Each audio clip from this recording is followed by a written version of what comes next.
Assalamualaikum warahmatullahi wabarakatuh. Kembali lagi dengan saya Dewi Ayu Wulandari. Kita ada di bagian yang ketiga dari materi time value of money, yaitu pembahasan tentang semi-annual or other compounding period. Oke. Ada kemungkinan terjadi bahwa bunga itu tidak diperhitungkan secara tahunan saja. Jadi kan contoh-contoh sebelumnya baik di future value maupun di present value, bunga diperhitungkan tahunan, dibayarkan secara tahunan. Namun ada juga kasus di mana bunga atau interest tersebut tidak diperhitungkan secara tahunan, tetapi bisa juga diperhitungkan secara semi-annual atau semesteran, tengah tahunan gitu ya. Jadi dalam 1 tahun pembayaran bunganya 2 kali, atau misalkan dalam frekuensi yang lebih kecil, misalkan kuartalan, berarti dalam 1 tahun dibayar 3 kali, kemudian atau triwulanan dalam 1 tahun 4 kali, atau bulanan dalam 1 tahun 12 kali, bahkan ada yang bunganya harian. Ketika dihadapkan pada situasi tersebut, maka untuk menghitung present value maupun future value sebenarnya rumusnya sama, hanya saja ketika pembayaran bunganya tidak secara tahunan, kita sesuaikan dengan berapa kali dia dibayar dalam 1 tahun. Kemudian interestnya kita bagi dengan berapa kali pembayarannya dalam 1 tahun, I dibagi Q gitu ya. Kemudian N-nya, N itu adalah jangka waktunya dikalikan dengan Q. Jadi kalau misalkan mau menghitung future value yang cash flow-nya hanya 1 kali, maka yang berubah adalah nilai I-nya. I-nya harus kita bagi dengan Q, kemudian N-nya kita kalikan dengan Q. Ingat, I dibagi dengan Q, N dikali dengan Q. Hal tersebut juga berlaku untuk present value. Maka I-nya juga dibagi dengan Q, N-nya dikalikan dengan Q. Itu kalau present atau future value yang cash flow-nya hanya 1 kali.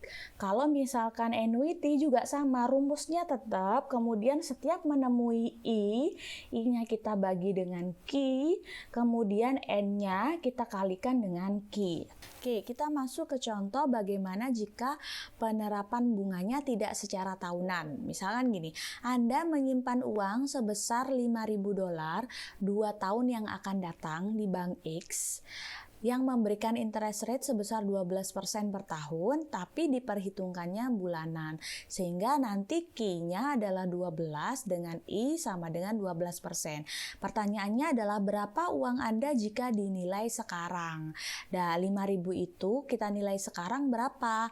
Berarti cash flow-nya adalah 5.000, kemudian N-nya 2 tahun, Q-nya karena dibayar per bulanan berarti Q-nya 12, kemudian I-nya 12% per tahun, sehingga PV sama dengan 5.000 dibagi 1 plus 12%, I-nya dibagi dalam 1 tahun 12 kali karena bulanan dibagi 12, dipangkatkan N, N-nya 2 tahun dikali Q-nya 12, sehingga uang 5.000 2 tahun yang akan datang ketika kita nilai sekarang adalah sebesar 3.937,83. Gitu ya teman-teman.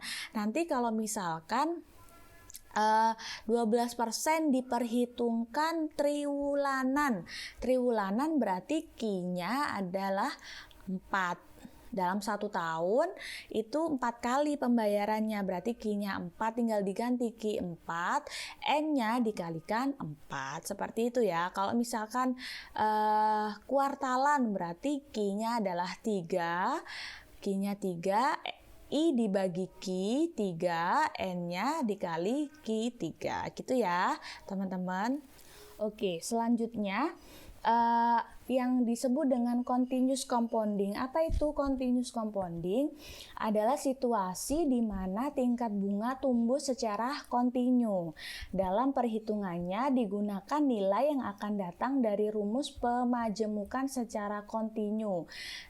Dapat dihitung dengan rumus future value sama dengan cash flow dikalikan E itu adalah bilangan irasional, nilainya adalah 2,72 dipangkatkan I, ini pangkat ya. Ini pangkat I kalikan dengan N. Contoh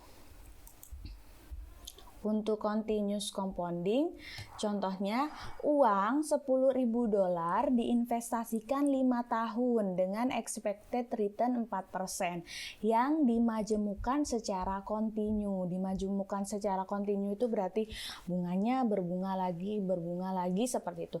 Maka berapa nilai yang akan datang dari uang tersebut selama 5 tahun? Kita masukkan cash flow-nya 10.000, kemudian I-nya 4%, N-nya 5, maka rumusnya cash flow dikalikan E pangkat I kali N. Cash flow-nya 10.000, kemudian bilangan irasionalnya adalah 2,72. Nilainya selalu 2,72, kemudian dipangkatkan 4% dikalikan 5. Nah, 4% dikalikan 5 itu kan berarti 20% ya. 20% dikalikan 2,72 dikalikan 10.000.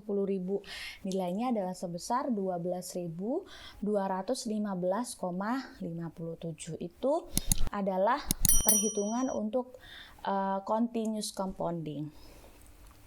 Kemudian ada juga kasus tentang perpetuity. Apa itu perpetuity?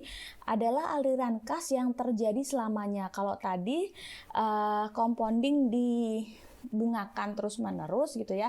Yang ini adalah aliran kasnya yang terjadi tidak ada jangka waktunya. Terjadi terus-menerus atau jangka waktunya tidak terhingga. Jadi jika terjadi demikian, maka digunakan PV perpetuity. Ketika kita menilaikan sekarang dari arus kas yang terus-menerus, kita nggak tahu jangka waktunya sampai berapa, maka PV-nya sama dengan PMT, payment-nya setiap periodenya dibagi dengan I, bunganya. Oke, kita masuk ke contoh soal perpetuity. Contohnya, Anda mempunyai hak cipta yang digunakan oleh suatu perusahaan sehingga setiap tahun menerima royalti dari perusahaan tersebut sebesar $5.000 seumur hidup. Nah, itu kan aliran kasnya terus-menerus. Kita nggak tahu sampai kapan kita hidup ataupun kita asumsikan N-nya itu tidak terhingga. Sehingga ini termasuk ke dalam perpetuity. Maka nilai sekarang dari aliran kas yang diterima seumur hidup tersebut jika tingkat bunga diasumsikan adalah sebesar 10%. Nah, diketahui cash flow-nya 5.000, kemudian I-nya 10%, sehingga PV dari perpetuitas dari cash flow yang terus-menerus tersebut sama dengan payment dibagi I. Payment-nya adalah 5.000 dibagi 10%, yaitu 5.000 dibagi 10% berapa? Berarti 50.000 nilainya. Oke, gitu ya teman-teman, paham ya? Kemudian yang selanjutnya adalah tentang effective annual rate atau EAR. Adalah istilah untuk menunjukkan bunga yang sebenarnya dihasilkan dalam 1 tahun karena efek dari compounding. Apa itu compounding? Compounding itu adalah bunga yang berbunga, di mana bunga yang didapatkan dari hasil investasi tersebut diinvestasikan kembali. Jadi misalkan saya nabung deposito 10.000, bunganya 10% per tahun. Nah, tahun pertama saya kan dapat dapat bunga 10% dari 10.000 gitu ya, dapatnya 1.000. Nah 1.000 itu nggak saya ambil, tapi saya masukkan lagi sebagai tambahan pokok dari deposito lagi, kemudian nanti kan dibungakan lagi sampai dengan depo tersebut jatuh tempo.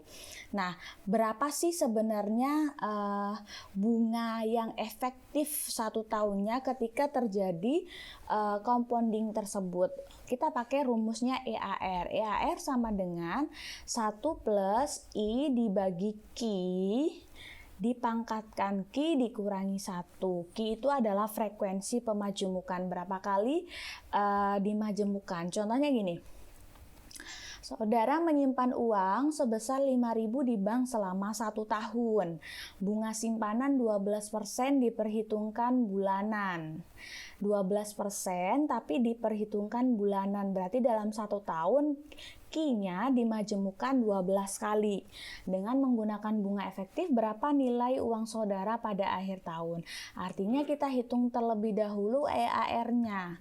EAR bunga yang efektifnya berapa? EAR sama dengan 1 plus I-nya adalah 12%, kemudian dibagi Q. Q itu jumlah pemajemukan. Jadi dalam 1 tahun itu berapa kali? Karena diperhitungkan bulanan berarti 12 kali dipangkatkan dengan Q-nya 12 dikurangi 1. Sehingga sebenarnya dalam 1 tahun yang diterima itu bukan lagi 12%, tapi 12,68%. Karena tadi bunganya dibungakan kembali. Nah, karena pertanyaannya adalah berapa nilai uang saudara pada akhir tahun nanti, berarti kan future value. Nah, future value kan rumusnya cash flow dikalikan dengan 1 plus I, ya toh biasanya kan I-nya itu kita gunakan EAR. Karena bunganya tadi menggunakan bunga efektif, EAR dipangkatkan N-nya 1, sehingga cash flow-nya 5.000 dikali 1 plus 12,68% EAR-nya dipangkatkan 1, sehingga nilai uang 5.000 1 tahun yang akan datang itu sama dengan 5.634. Oke, segitu saja ya teman-teman. Terima kasih atas perhatiannya. Ketemu lagi kapan-kapan di materi yang lain. Assalamualaikum.